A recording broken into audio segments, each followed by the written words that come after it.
Hi friends, ఈ video ఏంటంటే మన తెలుగువారి యొక్క గొప్పతనం ఈ వీడియోలో ఎక్స్ప్లెయిన్ చేయడం జరుగుతుంది.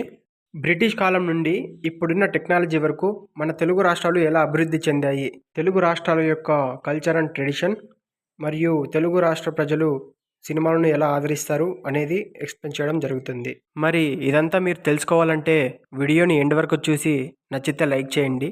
సరే, అయితే మన తెలుగు భూమికి వేల ఏళ్ల చరిత్ర ఉంది. అయితే ఆధునిక కాలంలో ముఖ్యంగా బ్రిటిష్ పాలన వచ్చిన తర్వాత మన తెలుగు రాష్ట్రాల్లో రాజకీయ, సామాజిక, సాంస్కృతిక మార్పులు వేగంగా జరిగాయి.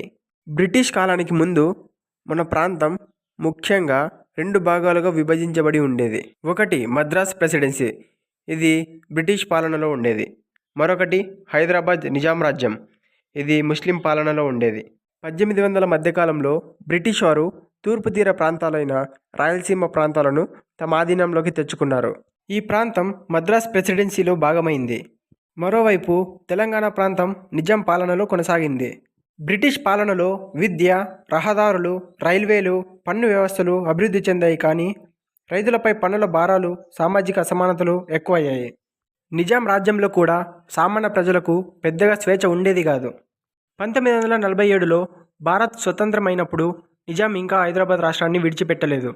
కానీ 1948లో పోలీస్ యాక్షన్ ద్వారా భారత సైన్యం నిజాం పాలనను ముగించి హైదరాబాద్ రాష్ట్రాన్ని భారతదేశంలో కలిపింది.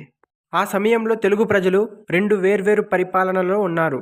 ఒకవైపు మద్రాస్ రాష్ట్రంలోని ఆంధ్ర ప్రాంతం, మరోవైపు హైదరాబాద్ రాష్ట్రంలోని తెలంగాణ ప్రాంతం. స్వతంత్రం తర్వాత ఆంధ్ర ప్రాంత ప్రజలకు తమ సొంత రాష్ట్రం కావాలని బలమైన డిమాండ్ మొదలైంది. పొట్టి శ్రీరాములు అనే మహానుభావుడు తెలుగు రాష్ట్రం కోసం 1952లో ఉపవాస దీక్ష చేపట్టి ప్రాణత్యాగం చేశారు.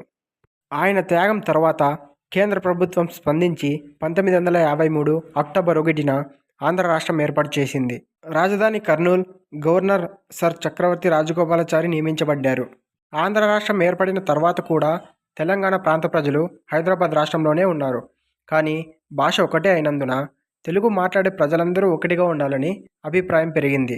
రాష్ట్రాల పునర్విభజన కోసం 1953, 1955 మధ్యకాలంలో ఫజల్ అలీ కమిషన్ ఏర్పడింది. 1956 నవంబర్ 1వ తేదీన హైదరాబాద్ రాజధానిగా ఆంధ్రప్రదేశ్ రాష్ట్రం ఏర్పడింది. అయితే ఈ కలయికలో అనేక సమస్యలు ఉద్భవించాయి. తెలంగాణ ప్రజలు తమ నీటి హక్కులు, ఉద్యోగాలు, అభివృద్ధి అవకాశాలపై అన్యాయం జరుగుతుందనే భావనతో అసంతృప్తి వ్యక్తం చేశారు. 1969లో జై తెలంగాణ ఉద్యమం మొదలైంది. విద్యార్థులు, ఉద్యోగులు, సామాన్య ప్రజలు పెద్ద ఎత్తున పోరాడారు. ఆ తర్వాత కూడా ఉద్యమాలు కొనసాగుతూ వచ్చాయి. మరోవైపు ఆంధ్ర ప్రాంతంలో కూడా రాజధాని సంబంధిత, అభివృద్ధి సంబంధిత సమస్యలు కొనసాగుతూనే వచ్చాయి. అయినప్పటికీ ఆంధ్రప్రదేశ్ ఒక సమగ్ర రాష్ట్రంగా దాదాపు 58 సంవత్సరాలు కొనసాగింది. ఈ కాలంలో రాష్ట్రం విద్య, వ్యవసాయం, పరిశ్రమలలో కొంత అభివృద్ధి సాధించింది. విశాఖపట్నం పోర్ట్, విజయవాడ వ్యాపార కేంద్రం, తిరుపతి దేవాలయం వంటి కేంద్రాలు రాష్ట్రానికి ప్రత్యేక గుర్తింపును తెచ్చాయి. కానీ తెలంగాణ ఉద్యమం ఆపలేదు. 2001లో కల్వకుంట్ల చంద్రశేఖరరావు గారు టీఆర్ఎస్ పార్టీని స్థాపించి తెలంగాణ ప్రత్యేక రాష్ట్రం కోసం తిరిగి పోరాటం మొదలుపెట్టారు. క్రమంగా ఈ ఉద్యమం ప్రజల మద్దతు పొందింది. చివరికి కేంద్ర ప్రభుత్వం 2013లో తెలంగాణ రాష్ట్రం ఏర్పాటును ఆమోదించింది.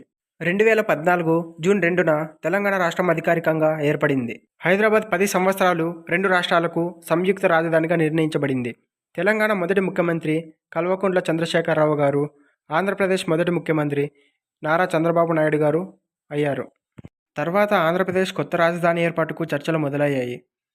ఆ తర్వాత 3వ రాజధానుల ఆలోచన కూడా వచ్చింది. కానీ చంద్రబాబు నాయుడు గారు అమరావతినే ఆంధ్రప్రదేశ్ రాజధానిగా నిర్ణయించారు.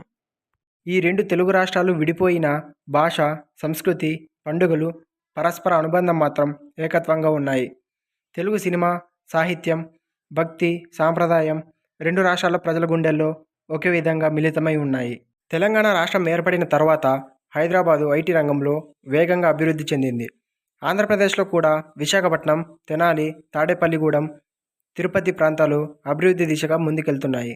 ఇలా మన తెలుగు రాష్ట్రాలు బ్రిటిష్ కాలం నుండి నిజాం పాలన, స్వతంత్రం, రాష్ట్రాల పునర్విభజన, ఉద్యమాలు ఈ అన్ని దశల్లో ఎన్నో మార్పులు చూశాయి.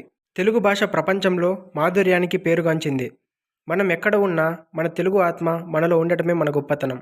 ఇంతవరకు వీడియో చూసినందుకు చాలా thanks. Please subscribe the channel.